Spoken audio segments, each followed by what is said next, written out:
నమస్కారం, ఈగలై ఛానల్కి స్వాగతం. విశాఖపట్నం 22వ వార్డులో ఈరోజు ప్రజలు ఎన్నోసార్లు కంప్లైంట్ చేసిన అధికారుల నిర్లక్ష్యం, నాయకుల నిర్లక్ష్యం వల్ల ఈరోజు డ్రైనేజ్ వాటర్ తాగాల్సి వస్తుంది.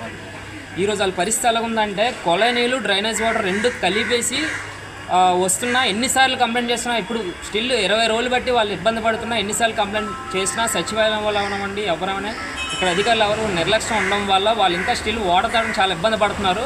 అయితే అమ్మ ఒక్క నిమిషం, మీకు ఈరోజు ఏం జరిగిందమ్మా కొంచెం చెప్పండి ఒకసారి, ఏం ప్రాబ్లం ఏంటి? డ్రైనేజ్ వాటర్ మంచినీళ్ళు కొలాయిలో స్మెల్ వస్తుందండి.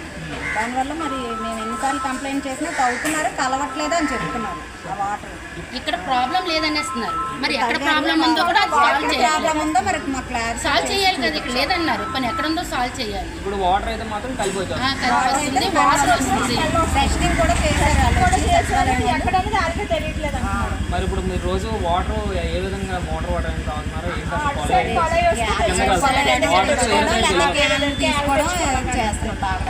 అయితే ఇది మీరు కంప్లైంట్ అయితే చేశారు, ఎన్నిసార్లు చేస్తుంటారు?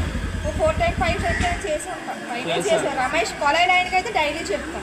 వాళ్ళు ఎన్నిసార్లు చెప్పినా ఇక్కడ ఏ ప్రాబ్లం లేదని చెప్పడం జరుగుతుంది. కానీ ఇక్కడ ప్రాబ్లం ఏంటంటే వాళ్ళు డ్రైనేజ్ వాటర్ అనేది కలిసిపోయి తాగడం వల్ల వాళ్ళకి ఇబ్బంది పడడం వల్ల వాళ్ళు వేరే దగ్గరికి వెళ్ళి నీళ్ళు పట్టుకోవాల్సి వస్తుందంట. అయితే ఇది కేవలం అధికారుల నిర్లక్ష్యం. ఇక్కడ నాయకులు ఎలాగా నడుస్తున్నారో అధికారులు కూడా అలాగే నడుస్తున్నారు. ఈ స్టిల్ ఈ రోజుకి 4-5 సంవత్సరాలు బట్టి నడుస్తుందండి. ఏ ఒక్కరు పట్టించుకోవట్లేదు. దానికి వెంటనే మన కమిషనర్ గారు వెంటనే దీనికి రెస్పాండ్ అయ్యి వీళ్ళ ప్రాబ్లంని క్లియర్ చేస్తారని కోరుకుంటున్నాను.